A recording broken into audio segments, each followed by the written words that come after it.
With my grandkids, I love when they come to our house, and so sort of the special treat I like to buy them is strawberry Pop-Tarts, with the white icing on top and the sprinkles. How many of you like those?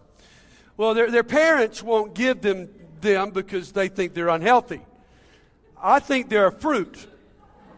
Okay? And so when they come, we always have strawberry Pop-Tarts. Well, one time they were coming, and I made a bad mistake. I wasn't looking at the grocery store, and I got a pack of cherry Pop-Tarts.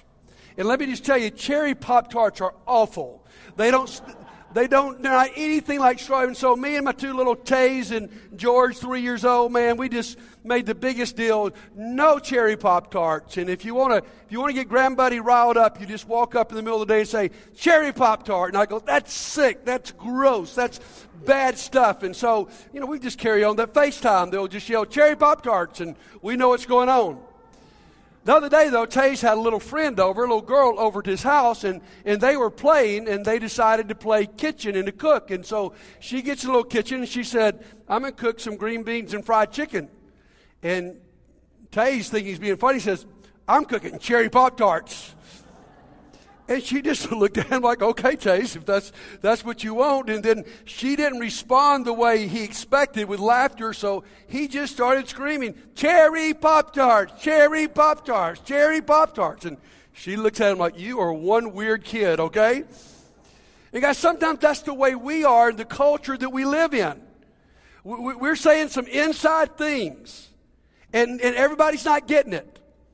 We want to be able to just go out in our city and go, come to church, come to church, come to church. And everybody goes, oh, of course, everybody goes to church. We're going to church. But it doesn't work that way. In fact, I want you to write this down as we start taking notes, because we need to understand this.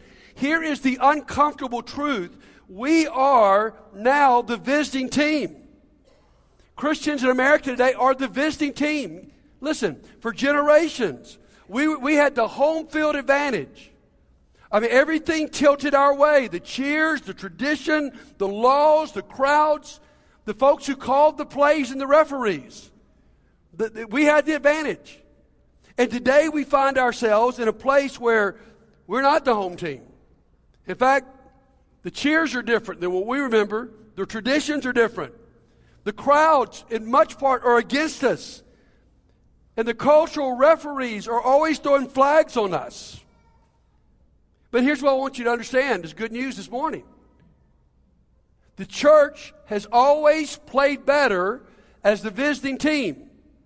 Many of you are athletes. I've heard many of you talk about, you'd rather be the visiting team because when you're home, there's all kinds of distractions. When the crowd's against you and you're away, you completely focus on what you're doing.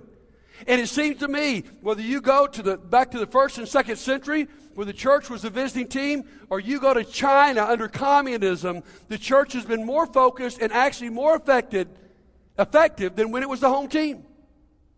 And so we've got to learn to play on a different field. I love Wayne Gretzky, was the great hockey player, and someone was asking him one day why he was such a good hockey player, why he scored more than anybody else in the history. And he said, here's what I do. He says, I don't skate to where the puck is. I skate to where the puck is going to be. You got that? And guys, that's what we're being challenged to as a church. We can't just keep skating to the same place. We've got to anticipate what's going on and skate to where the puck is and where we reach this culture. So we're in the middle of a shift, maybe a little slower here in the Deep South, but a shift, where it's not going to work with everybody for us just to say, come to us, come to church. We've got to shift to the point where we're saying we go to them. In movie terms, it's going from Field of Dreams, where you say, if we build it, they will come. Used to be you could just put a church building anywhere and people would immediately come. That's not true anymore. We're more like Forrest Gump, who says, you know what, I've got to go and I've got to find Bubba. In this war, I got to go rescue him. And in the middle of that, he rescues, Dan and all these other guys. We've got to go to them. And that's the shift that we're trying to make. So here's what I want to say to you this morning. This will be so simple today. For us to overcome the odds and play winning on this culture, we got to go back to the basics. So I want to invite you to go back to the most basic commandments in Scripture, Matthew chapter 22. We're going to look at the great commandment. Verse 34. Hearing that Jesus had silenced the Sadducees, the Pharisees got together. And let's determine this for a second. The Sadducees had tried to trap Jesus earlier in this chapter. Now understand this, it's a pretty crazy trap because they asked Jesus about the resurrection. And if you've been married to 5 or 6 people, who will you be married to in the resurrection day? In heaven. Now, the crazy thing about that, why you know it's a trap, is the Sadducees did not believe in the resurrection. And so Jesus knocks the ball in the park and says, hey, in heaven there won't be marriage, so you're asking a silly question. Well, the Pharisees think, well, we can stump him. The Sadducees couldn't stump him. We're going to ask him a question that he's not going to be able to answer well. Look at what they ask in verse 36. Teacher, which is the greatest commandment in the law? Now, we know the answer, so we know Jesus is going to knock it out of the ballpark. But to them, this was an extremely challenging question. Because for the Pharisees, when they thought of the law of God, they had a list of 613 laws. And so they think this is way too complex for Jesus. Of all the 613 Jesus, what do you think's the big deal? It wasn't too complex for Jesus. He had been waiting for this ball to come over the plate, and he's going to knock it out of the park. Listen to what he says. Verse 37. Jesus replied, love the Lord your God with all your heart, with all your soul, and with all your might. This is the first and greatest commandment. And the second is like it, love your neighbor as yourself.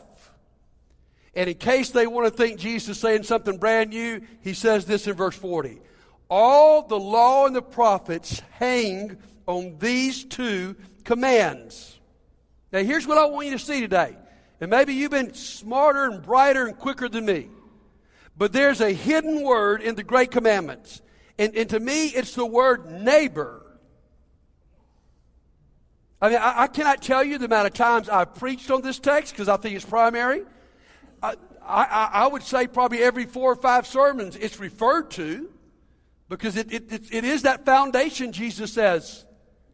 But I cannot tell you that I've ever focused on the obvious word here that's been hidden to me, which is neighbor. We take this text and we boiled it down to a nice slogan. I love the slogan that says, we need to love God and love people. I say amen to that. But Jesus was more specific than that. He says you love God and you love your neighbor. And could it be true that Jesus actually meant your actual neighbor? That it's really that specific. Now, I know the parable of the Good Samaritan, Luke chapter 10. And I know Jesus expands the idea there. But understand, Jesus is responding to people that are using the command to love your neighbor to say, I just got to love the people that are like me. I don't have to love people that are unlike me. And Jesus says, no, that's not right.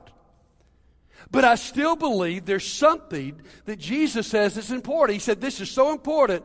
You see that hanging door, those 2 rolling hinges. Everything in the law and the prophets hangs off loving God and loving your neighbor. So we need to get this right. Let's focus today on just one part. Love your neighbor as yourself. Now, there's actually 2 different interpretations as to what Jesus is saying. Number one is the one I've always assumed, is that you are to love your neighbor, number one, as you love yourself. And there's a lot of truth in that. Because if Jesus is saying that, what he's saying is, who doesn't love themselves? If you're hungry, you make sure you get food. If you're sleepy, you make sure you get rest. We all take care of ourselves. And he's saying, if you could transfer the way you take care of yourself to the way you take care of your neighbors in your neighborhood, that'd be powerful. Your name is important to you. So it's nice to name your neighbors. It's important to you to pray for yourself. And so you pray for your neighbors. I mean, really, this interpretation is the golden rule. Do unto others as you would have them do unto you. Now, the second interpretation, which I think contextually is probably more true, is love your neighbor as yourself means love your neighbor who is like yourself. You see, you got to understand this.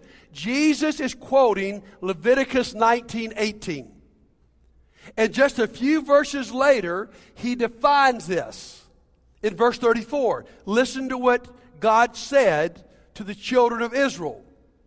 The foreigner residing among you must be treated as your native born. Love them as yourself, for you were foreigners in Egypt. What's he saying? How do you treat the immigrants? How do you treat people that aren't natives? You treat them the way you wanted to be treated because you understand they're like you. You were a foreigner. You were someone that wasn't a native. And you were treated right. And so what he's saying here is when you go into your neighborhood, understand that your neighbors are like you. Have you ever had issues in your life? Certainly, they've got issues. Would anybody ever think you're a little bit weird? Sure. Probably name it in here, right? They may be weird. But do you have sin? Have you had sin issues in your life? Absolutely. They do too. And so I go understanding that they are much like me. You see, we always get in trouble when we start looking at other people, whether skin color, ethnic background, socioeconomic background is different. What messed up the world in the 1940s is that the Nazis could look at the Jewish people as being subhuman. That's how you get there. How do you kill 7 million of them? You don't think they're like you. How did we get to Charlottesville last weekend in 2017? Because we look at people as not being like us. They don't count the way we count. And Jesus says, if we're going to get good at obeying God's greatest commands, then we understand we're all on the level playing field. So I want to talk this morning about neighboring. I confess this is an area I need to grow in. Sometimes you preach a sermon and you go, wow, this will be easy. I sort of got this down pat. Today I preach a sermon, I'm going, okay, first of all, I'm preaching to Buddy. And if it hits you, that'll be nice, okay? Because I've never paid attention to that word neighbor. So why is neighboring so effective? Why does it work? Number one, it's obeying Jesus. Understand here, as you read this is the greatest commandment, not the greatest suggestion. This is not a message you can come to and say, well, Buddy's making a suggestion, we get more active with our neighbors. No, I'm not. Jesus is giving you a commandment that you be more active in your neighborhood. Now listen, this is not just another evangelistic strategy. You can obey Jesus in this one whether your neighbors ever come to the Lord or not. Obviously, in the long term, we'd love that to be the result, that someone connects with us and we are able to connect them with Jesus. But that's not the commandment. The commandment is for us just to love them the way God has loved us. And so, first of all, it's a commandment. Second, it works because it's not a church program. Now, this is what I want to land on just for a moment. It's not a church program. It's not an event. I was reading somewhere, churches come up with programs when Christian people aren't doing what they're supposed to do. I think there's some truth in that. We see an area that we're not meeting just naturally, so we've got to come up with a program to do it. And what I love about neighboring, my friends, is we're not talking about Landmark coming up with this great program that we've got to do and adding something else to your list of church things to do. This is not an event that we do. Now, I know as we become a more externally focused church, there will be some organized things we do in our community, especially among the marginalized and the poor. There may be some events and even some programs we have to come up because maybe we don't naturally go in those areas. But we naturally go to our neighborhoods. And so we don't have to come up with some program here. We don't have to schedule some event here. We just go where we go every day. That's number 3. This is doable. You live there. Now, what I love about this is it boils it down to what I need to do. We've been praying this prayer. Hopefully you've been praying it with me over the last week. It's been changing my heart. God, help me to love Montgomery the way you love Montgomery. Now, we know in our city and wherever you may live, there's lots of issues. There's issues in the poor neighborhoods, and we may cover them up better in the more affluent neighborhoods, but behind those doors, I'm telling you, the issues are just as big. And we look in our neighborhoods and we look in our city and we go, wow, look at the poverty, look at the crime rate, look at the schools, look at what we got to handle. And I don't know about you, but often I just get overwhelmed. And so I do what? Nothing. Because I can't tackle it all. But I could tackle what's going on in my neighborhood. I was reading this week about the city of Denver. The mayor of Denver was invited to a meeting by a large group of the ministers in that city. And they just said to the mayor, we're here to serve the city of Denver. So, Mr. Mayor, would you tell us what we could do to make Denver a better place? And the mayor answered this way: the majority of issues that our community is facing would be eliminated or drastically reduced if we could just find out a way to be a community of neighbors. So the mayor says that, and he leaves. After the mayor leaves, there's just a bunch of preachers sitting around, and they're sort of, just in awe of the simplicity of the mayor's answer. And finally, one of them speaks out. He says, am I the only one here a little bit embarrassed? I mean, here we are asking the mayor how we can serve the city, and basically, he tells us it would be great if we could just get our people to obey the second half of the Great Command and do what Jesus asked us to do. Isn't that crazy? Let's just go what Jesus asked us to do. And that's the key to us helping our community. Now, here's what I love about that. That's manageable. That's doable. And then number 4, this is what I love about this for many of us. This is effective for both extroverts and introverts. A lot of times we come up with bold things to do here in church, and many of us, we just look at things that work for extroverts. And you go, man, I can't do that. And this would work for an extrovert. You may be extroverted enough to go throw a block party in your neighborhood.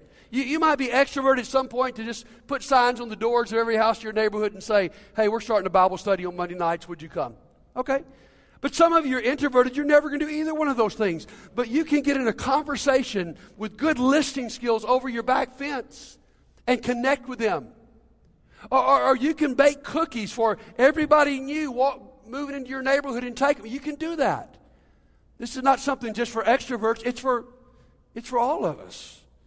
And then number 5, here's what excites me this morning. This is the natural way for us to shift as a church. Because we don't have to come up with some kind of super duper plan that we got to put a committee together and we got to get the elders to vote on, and we've got to work all the details out. We just go home and love our neighbors. We just meet needs. Now, we know, guys, why do you think every city tries to set up as many neighborhood watch programs as possible? Because if neighbors start being neighbors, crime's reduced. What would happen in this city if all of us just decided to find a way to serve the school that's closest to our house, whether our kids go there or not? We volunteer. What could this do for racial reconciliation? We talk about that a lot in this church. Because we don't have to have some program to do that. We just got to be the people of God. Now listen closely to me. If you live in a predominantly black neighborhood and a white person moves in, and you're not friendly to them, they're not going to think this is just not a friendly neighborhood. They're going to think you're prejudiced. And if you live in a predominantly white neighborhood or a predominantly white church like this and a black person shows up and you're not friendly, they're not going to go, well, that's just an unfriendly neighborhood or unfriendly church. They just can't help it. They're going to think it's a racist church. And so as our neighborhoods are becoming more and more diverse, thank God, this is our opportunity without a super duper church program to say, you know what, we're here to bridge this gap. we can meet that need. So this morning, let me give you some steps to take. First of all, we're asking you today, before you leave in the foyer, there's a river region map, and we're asking you to go put a red pin where you live. We want to have a picture of where all of us scatter every week. And we want to have a board that we can pray over your neighborhood and my neighborhood and everywhere we go. So please do that before you leave today. Number 2, in your bulletin, in your lifelines, there is what we call a simple little neighboring chart. In the middle of the chart, you see a house that represents your home. Our challenge is for you to go and to try to fill this out. And if you're like me, this is going to be extremely convicting because I'm not going to do well. A on every house is what are the names of people who live close to you. B is what general information do you know about them, okay? Where they work, how many children they have. C is what personal information do you know? You know some of their hurts and dreams? Now I'm telling you, my wife can do a whole lot better than me, okay? But this is revealing. Now, when Christians take this survey across the country, on A, about 10% of church people can actually fill out the names of their neighbors. On B, about 3% know some information. And on C, personal, about 1%. So we're all sort of the same boat here. But what a great exercise to not only fill this out to convict yourself, but to start trying to seek to know your neighbors and to complete this. Start it this week. And then number 3, I want to challenge you to take a prayer walk in your neighborhood. Before you do anything, before you knock on any doors, before you throw the block party, before you deliver it, just pray. Because here's what I know. God's already working in your neighborhood. I read the Gospel of John this week. Jesus says, you know what? I don't start anything new. I just watch where my Father's working, and I do what He's doing. I will guarantee you that the God of heaven is already working in your neighborhood on people's hearts. And as you pray about it, He's going to reveal to you what you can do to join that. To join Him. You're not doing it by yourself. He's with you. So here's what I believe. As we pray about this and we brainstorm the next few weeks here, God's going to reveal to you a creative idea that will work in your neighborhood. In fact, I want to share a couple of them with you right now. First of all, many of you live in Pike Road area. And there's a guy named Rick. Anybody seen this billboard about Ricky? Ricky's a guy who stands at the corner of Marler Road and Highway 80 every morning from early all morning long and waves at everybody going to work. Often people stop and he prays over them and he talks to them. And I've heard so many people who live out there talk about what a blessing he is. Someone loved what he's doing so much, they erected this billboard that has his saying, "Too blessed to be stressed." Now, what a creative idea. Now, God may reveal to you a completely different idea. I'm about to show you a video. And this is just a really, really cool idea. And it might be something you do, or it may be something that sparks your interest. But we're going to watch this about this turquoise table, and then we're going to meet around the table together. So watch it with me. As we come to conclusion this morning, and we give you a chance to respond, I want to ask you to do a little self-evaluation just for a moment, and then let's dream for a moment. The first question is, how are you doing on loving God and loving your neighbors? How are you doing on obeying the great commands? I would tell you, I would have felt pretty good about it until I threw that word neighbor in. And that's challenged me today. I hope it's challenged you. But then let's dream for a moment again. What would happen? What would happen if we got better at the 2 things Jesus said mattered the most? Often we leave this place with a list of things we need to do and projects and programs, and that's good. But today, I want you to leave focused on one thing, and that's just loving your neighbor. I mean, just an easy application of what are you going to do when you ride back in that neighborhood? How are you minister that apartment complex, at that dorm you live in? What will you do? Love your neighbor. You see, let me say this though. We're not going to do good at either one of these commandments unless we first let God love us.